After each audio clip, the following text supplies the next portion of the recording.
Hello and welcome. ਸਤਿ ਸ਼੍ਰੀ ਅਕਾਲ ਜੀ। ਮੈਂ ਹਾਂ ਹਰਜੋਤ ਕੌਰ ਲੈ ਕੇ ਹਾਜ਼ਰ ਹਾਂ ਜੀ ਤੁਹਾਡਾ ਆਪਣਾ ਮਨਪਸੰਦ ਇਮੀਗ੍ਰੇਸ਼ਨ ਸ਼ੋਅ ਉਡਾਰੀ ਵਿਦੇਸ਼ਾਂ ਨੂੰ। ਸੋ ਲਗਾਤਾਰ ਜਦੋਂ ਆਪਾਂ ਸਟੱਡੀ ਵੀਜ਼ਾ ਦੀ ਗੱਲ ਕਰਦੇ ਹਾਂ ਹਰ ਸ਼ੋਅ ਦੇ ਵਿੱਚ, ਤਾਂ ਅੱਜ ਕੱਲ੍ਹ ਆਸਟ੍ਰੇਲੀਆ ਤੋਂ ਜਿਹੜੀ ਰਿਫਿਊਜ਼ਲ ਲਗਾਤਾਰ ਆ ਰਹੀ ਹੈ ਉਸ ਨੂੰ ਲੈ ਕੇ ਸਟੂਡੈਂਟਸ ਥੋੜ੍ਹੇ ਪਰੇਸ਼ਾਨ ਵੀ ਲੱਗ ਰਹੇ ਨੇ। ਹੁਣ ਸਟੂਡੈਂਟਸ ਨੂੰ ਕੀ ਕਰਨਾ ਚਾਹੀਦਾ ਹੈ? ਕੀ ਆਸਟ੍ਰੇਲੀਆ ਅਪਲਾਈ ਕਰਨਾ ਚਾਹੀਦਾ ਜਾਂ ਕਿਸੇ ਹੋਰ ਆਪਸ਼ਨ ਵੱਲ ਜਾਣਾ ਚਾਹੀਦਾ ਹੈ? ਸੋ ਆਪਾਂ ਹੋਰ ਆਪਸ਼ਨ ਦੀ ਵੀ ਇੱਕ ਤੁਹਾਨੂੰ ਜ਼ਰੂਰ ਗੱਲ ਕਰਾਂਗੇ ਅੱਜ। ਤੇ ਅੱਜ ਦੀ ਡਿਸਕਸ਼ਨ ਦੇ ਲਈ ਸਾਡੇ ਨਾਲ ਸ਼ੋਅ ਵਿੱਚ ਮੌਜੂਦ ਨੇ ਜੀ easy way consultancy private limited ਤੋਂ visa expert mister Gurtej Sandhu ji. ਬਹੁਤ ਬਹੁਤ ਸਵਾਗਤ ਹੈ ਸਰ। ਸਤਿ ਸ਼੍ਰੀ ਅਕਾਲ। ਸਤਿ ਸ਼੍ਰੀ ਅਕਾਲ ਜੀ ਸਾਰਿਆਂ ਨੂੰ। ਜੀ ਸਰ, ਆਸਟ੍ਰੇਲੀਆ ਰਿਫਿਊਜ਼ਲ ਅਸੀਂ ਲਗਾਤਾਰ ਕਈ ਸ਼ੋਜ਼ ਵਿੱਚ ਉਹਨੇ ਜ਼ਿਕਰ ਕਰ ਰਹੇ ਕਿਉਂਕਿ ਸਟੂਡੈਂਟਸ ਬਹੁਤ ਪਰੇਸ਼ਾਨ ਹੋ ਰਹੇ ਨੇ। ਬਹੁਤ ਚੰਗੀ ਪ੍ਰੋਫਾਈਲਸ, ਅੱਛੇ ਜਿਨ੍ਹਾਂ ਦੇ ਆਇਲ ਸਕੋਰ ਵੀ ਸੀਗਾ, 7 ਬੈਂਡ ਵੀ ਸੀਗੇ, ਅਕੈਡਮਿਕ ਵੀ ਉਹਨਾਂ ਦੇ ਬਹੁਤ ਅੱਛੇ ਸੀ, ਫਿਰ ਵੀ ਰਿਫਿਊਜ਼ਲ ਫੇਸ ਕਰਨੀ ਪੈ ਰਹੀ ਹੈ। ਕੀ ਕਰਨ ਸਟੂਡੈਂਟਸ ਇਸ ਟਾਈਮ ਤੇ ਕੀ ਡਿਸੀਜ਼ਨ ਲੈਣਾ ਚਾਹੀਦਾ ਹੈ? ਬਿਲਕੁਲ। ਦੇਖੋ, ਆਸਟ੍ਰੇਲੀਆ ਦੀ ਮੈਂ ਅਗਰ ਗੱਲ ਕਰਾਂ ਤਾਂ ਕੈਨੇਡਾ ਤੋਂ ਬਾਅਦ ਸਾਰੇ ਬੱਚੇ ਜਿਹੜੇ ਨੇ ਕੋਈ ਆਸਟ੍ਰੇਲੀਆ ਉਹਨਾਂ ਦੀ ਪ੍ਰੈਫਰੈਂਸ ਰਹਿੰਦੀ ਹੈ ਕਿ ਅਸੀਂ ਆਸਟ੍ਰੇਲੀਆ 'ਚ ਜਾਈਏ ਜੀ। ਔਰ ਬਹੁਤ ਸਾਰੀਆਂ ਐਪਲੀਕੇਸ਼ਨ ਜਿਹੜੀਆਂ ਨੇ ਆਸਟ੍ਰੇਲੀਆ 'ਚ ਲੱਗਦੀਆਂ ਨੇ। ਬਟ ਅਗਰ ਮੈਂ ਪਿਛਲੇ ਕੁਝ ਟਾਈਮ ਦੀ ਗੱਲ ਕਰਾਂ ਤਾਂ ਵੀਜ਼ਾ ਰੇਸ਼ੋ ਬਹੁਤ ਅੱਛੀ ਸੀ। 80% ਦੇ ਕਰੀਬ ਅਸੀਂ ਵੀਜ਼ਾਜ਼ ਲਏ ਨੇ ਜੀ।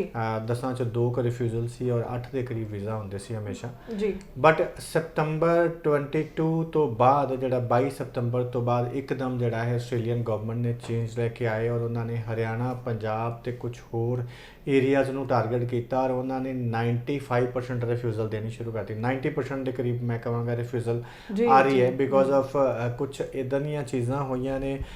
ਸਭ ਤੋਂ ਵੱਡਾ ਰੀਜ਼ਨ ਤਾਂ ਦੇਖੋ, ਅਸੀਂ ਹਰ ਵਾਰੀ ਸ਼ੋਅ ਦੇ ਵਿੱਚ ਕਹਿੰਦੇ ਰਹਿੰਦੇ ਹਾਂ ਕਿ ਵੀ ਇੱਕ ਤਾਂ ਜਿਹੜੇ ਡਾਕੂਮੈਂਟ ਨੇ ਉਹ ਫੇਕ ਜਿਹੜੇ ਨਹੀਂ ਹੋਣੇ ਚਾਹੀਦੇ। ਬਿਲਕੁਲ। ਇਹ ਸਭ ਰੀਜ਼ਨ ਨੇ ਸਾਡੇ ਕਿ ਅਸੀਂ ਜਿਹੜਾ ਹੈ ਹਮੇਸ਼ਾ ਕੁਝ ਏਜੰਟ ਦੇ ਉਹਦੇ ਲਈ ਜ਼ਿੰਮੇਵਾਰ ਨੇ ਔਰ ਕੁਝ ਸਟੂਡੈਂਟ ਜ਼ਿੰਮੇਵਾਰ ਨੇ, ਕਿਉਂਕਿ ਅਗਰ ਅਸੀਂ ਜੈਨੂਅਨ ਕੰਮ ਕਰੀਏ ਤਾਂ ਇਹ ਨੌਬਤ ਨਹੀਂ ਆਏਗੀ। ਬਟ ਜਿਹੜਾ ਉਹਨਾਂ ਦਾ ਵਿਸ਼ਵਾਸ ਹੈਗਾ ਉਹ ਸਭ ਤੋਂ ਉੱਠ ਚੁੱਕਿਆ ਹੈ।